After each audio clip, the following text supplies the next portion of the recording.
बारे में आप लोग बहुत कुछ जानते हैं और उनकी सारी कहानियां भी आपको सबको मालूम, लेकिन उसका सार क्या है, उसका तत्व क्या है, शिव जी का तत्व क्या है, वो जानना चाहिए। सो शिव जी जो हैं उनको कोई चीज़ छूती नहीं। कोई उनको कुछ भी कहे और जाके माफ़ी मांग ले, कहते हाँ भाई जा माफ़। उनको कोई चीज़, मान अपमान, सुख दुख, कोई चीज़ उनको छूती नहीं। वो शिव जी बिल्कुल सब चीज़ से अलग, मुक्त, जिसे कि आदि शंकराचार्य ने शिवोहम शिवोहम कहा। तो पहले आदि शंकराचार्य के समय में शिवोहम की बात हो रही थी। यही बात हो रही थी कि मैं शिव हूँ, ठीक। और ये गति प्राप्त करना ये व्यक्तिगत प्रयत्न से होता है। और उसके बाद जो दूसरी स्थिति है उसमें जिस तरह आदिशक्ति कार्यान्वित है उस तरह आपको कार्य करना चाहिए। नहीं तो ये दोनों कार्य अगर इकट्ठे नहीं हो तो शिव का पद मिलने से फायदा क्या। बैठे हुए हैं, अगर शिव ही सब कार्य कर सकते थे तो उन्होंने आदिशक्ति को क्यों बनाया और आदिशक्ति से क्यों कहा कि आप सब क्रिएट करिए, ये करिए, वो करिए। वो सब करते, लेकिन नहीं, उन्होंने कहा एक पद है शिव पद। उस शिव की पद पे पहुंच करके जहाँ पूरी तरह से निरीक्ष हो जाए, तब फिर आप किसी भी चीज़ में उतरें। अब हम देखते हैं कहीं कहीं लोग कहते हैं कि वहाँ सहयोग में एक साहब हैं, वो पैसा खा रहे हैं। भाई कुछ समझ, सहयोग में आने के बाद पैसा कैसे खा रहे, तो पैसा खा रहे। कोई है वो अपना ईगो दिखा रहे हैं, अपनी सत्ता दिखा रहे हैं, कुछ ना कुछ ऐसी पागलपन की बातें सहयोग में आने के बाद भी कर रहे हैं। तो कुछ चिपक गई होंगी चीज़ें, उनको ऐसा हो सकता है, पर वो छुड़ाना चाहिए। क्योंकि अगर आप सहयोग में आए तो पहले आप शिव पद पे आए, माने जिसमें आप पूरी तरह से निरीक्ष। उसके लिए समर्पण, पूरा समर्पण होने पर आप शिव शक्ति में आ सकते हैं। शिव की जो शक्ति है वो यही है कि वो बिल्कुल निरुच्छ, उनके ऊपर कोई चीज़ का असर ही नहीं आता। ना उनमें अहंकार है और न ही उनमें कोई किसी तरह के भी संस्कार। अब चले आए अपने शादी में बैल पे बैठ के, और बैल दोनों पैर यूं करके बैठे, बैल अपना दौड़ा जा रहा है, ये बस उसको पकड़े हुए किस तरह चले आ रहे। अब वहाँ पहुँचे तो पार्वती जी को भी शर्म आ रही थी कि ये क्या मेरा दूल्हा ऐसा चला, क्योंकि मस्त है वो, उनको क्या। अबे ये नहीं कि घोड़े पे बैठ के और उनके आगे बारात चले। अब बारात में सारे, किसी का एक आँख, तो किसी के दांत गिरे हुए, तो किसी का कुछ, तो इस तरह लोग लिए चले जा रहे हैं, क्योंकि उनको ये सब चीज़ों की कोई एहसास ही नहीं इस चीज़ का कि कौन क्या है, क्या कपड़े पहने हैं, किसकी आँख कहाँ है, कौन किस तरह से बावला सा चला रहा है, कोई बुद्धू जैसे चला रहा है, कोई अर्धनग्न स्थिति में चला रहा है। उनको ये चीज़ सूझती नहीं, वो तो बिल्कुल निरीक्ष में बैठे। अरे भाई जैसे भी है, चलो जो भी साथ मिल गए चलो। अब वो अपने यहाँ नहीं तो बारात में जाएंगे, भाई ये कपड़े पहन के जाना है, ऐसे जाना है, घोड़े पे बैठना है, फलाना है, टिकाना है, और इतना सा कम रह गया तो बहुत आफत आ गई। ऐसे तो नहीं चले वो अपने ऐसे बारात में, जैसे हैं वैसे चल दिए, क्योंकि ये निरीक्षता का लक्षण है। और भोले, बोले इसलिए कि फालतू की चीज़ उनका खोपड़ी में आती। बोला जो आदमी होता है ना, उसको ये चीज़ नहीं आती। अब मैंने देखा ये कि बहुत से लोग हैं, किसी घर जाए, क्या उन्होंने कारपेट बिछाया हुआ था। अरे भाई तुम कारपेट से मिलने आए हो कि किसी इंसान से मिलने आए। कोई लेडी आई, अरे क्या वो साड़ी पहने थी। आपको इंसान से मिलना है, उसके सार पे उतरो, उसके तत्व पे जाओ और उसको जानो कि इंसान क्या है। वो छूट गया एक तरफ, और बस वो क्या पहने थे और उनके घर में क्या था और फलाना क्या था और ऐसा था और वैसा था।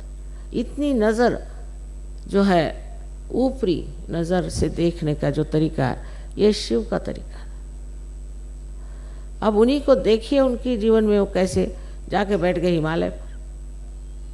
किसी चीज़ को उनको परवाह नहीं कि कौन मुझे क्या कहेगा या मुझे कैसे रहना चाहिए, ये होना चाहिए, वो होना चाहिए, कुछ। अब उनकी पहली पत्नी की मृत्यु जब हो गई तो उसके शव को अपने पीठ पे लाद के चल दी। अब कौन करेगा ऐसे? कोई नहीं करेगा।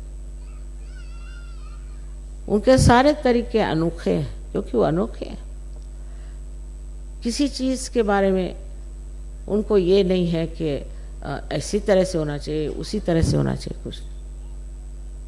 लेकिन तत्व में देखा जाए तो वो जिस चीज़ को ठीक समझते हैं उसी को ठीक समझते हैं, और जिस चीज़ को गलत समझते हैं उसको गलत समझते हैं। ये धारणाएं उनकी बदलती थी। यानी उन्होंने अपने पत्नी तक को दे दिया रावण। अब लोग कहेंगे कि तमाशा है, पत्नी को उठा के रावण को दे दिया। अब उनको मालूम है कि उनकी पत्नी देवी है, उसको रावण क्या करेगा? वो किसी को भी दे दे, वो तो साक्षात देवी है, उसको ठीक करके रख देगी रावण। तो ऐसी जो हमारी प्रवृत्तियां हैं कि बाह्यता सब चीज़ें देखना, ये बाह्य की आंख जैसे जैसे कम होने लग जाएगी, अंदर की आंख खुलने लग जाएगी। कैसा भी इंसान अपने लिए ठीक है कि आप अपने लिए ठीक से रहें, ठीक से बातचीत, पर कोई किसी तरह का भी इंसान हो, उसके तत्व को समझिए कि उनसे इनका अंदरूनी कैसा है। अब कोई देहाती लोग होते हैं, वो बोलते वक्त में ज़रा अखड़पना से बोलते हैं, किसी की ज़बान ऐसी होती है, किसी की वैसी होती है। अब उसी पर से नाराज़ होकर बैठ गए। उस पर यह सोचना चाहिए कि ये इनका तरीका है, चलो ये भी अच्छी बात है, इसमें कोई बुरा मानने की कोई बात नहीं। अब कोई बड़े तहजीब वाले लोग चले आए तो वो तहजीब में आप बह जाइएगा, पता चला कि आपके सब चीज़ खो गई उनके साथ। तो जो कुछ भी चीज़ बहुत बाहर से सुंदर बनाई जाती है, अधिकतर धोखा देने के लिए। इसलिए किसी भी बाह्य की चीज़ों की तरफ इतना लगाव रखना, देखना, ये गलत बात है। अब आजकल के जो तरीके चल पड़े हैं, आप देख रहे हैं इस संसार में, खासकर अपने देश में, जो बाहर की संस्कृति यहाँ आ रही है, कितनी उसमें बाह्य दृष्टि है लोगों की, कितनी है। नहीं तो अगर नहीं होती तो ऐसे सब नहीं रहते। गांधी जी थे बेचारे, वो अपनी धोती पहन करके पहुंच गए लंदन। अब उनको कोई कहेगा कि लंदन में वहाँ तो 3 पीस सूट पहन के जाना चाहिए, ये कैसे पहुंच गए? पहुंच, जिसको जो कहना कहते रहे। उसमें सिर्फ ये बात दिखनी है कि कुछ लोग तमाशे के लिए ऐसे पहने तो दूसरी बात, पर अंदरूनी जब मनुष्य विमुक्त हो जाता है तो उसको कोई सी भी चीज़ इतनी महत्वपूर्ण नहीं लगती है सिवाय असलियत के। असलियत को मानता है, और ये शिव जी का तत्व पहले प्राप्त होना चाहिए। जब शिव जी का तत्व प्राप्त होगा तभी आप आदिशक्ति का कार्य कर सकते हैं। अब कार्य तो करने लगे और शिव जी का तत्व प्राप्त नहीं हो तो किस पे इसका असर होने वाला? आप स्वयं शिव हैं और फिर जो कुछ कार्य कर रहे हैं वो कितना सुंदर हो सकता है। किसी ने कुछ कह दिया, कुछ गालियां भी दे दी, कुछ भी कर दिया, तो क्या?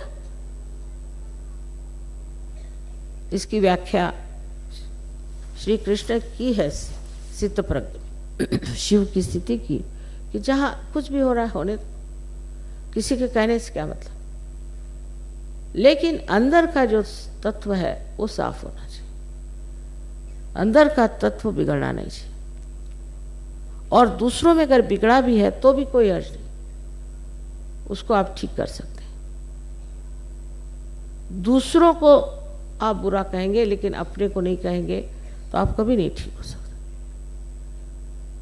ये शरणागत होने का मतलब यह है कि जो कुछ भी अपने अंदर इस तरह की चीज़ें हैं उसका त्याग करते जाना, त्याग करते जाना, त्याग करते जाना। अंत में जो एक स्वच्छ शुद्ध स्वरूप आपका आत्मा है, उसके दर्शन से ही आप आनंदित हो जाए और वो आपको पूरी तरह से इतना समर्थ बनाएगा, इतना समर्थ कि आप आश्चर्यचकित होंगे कि इतनी समर्थता हमारे अंदर कहाँ से है। आज शिव जी की पूजा होनी चाहिए और हो रही है, और आप लोग भी इस वक्त वही समर्पण के भाव से बैठे।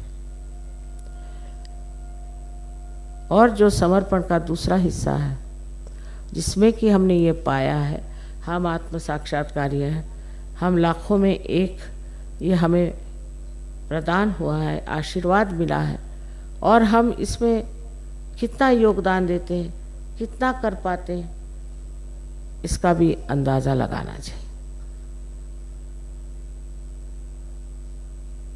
ऐसे तो आप लोग वाकई मेरी तो कल्पना से बाहर हैं, क्योंकि मैंने कभी नहीं सोचा था कि इतना परिवर्तन मनुष्य में आ सकता है, कभी नहीं समझा था।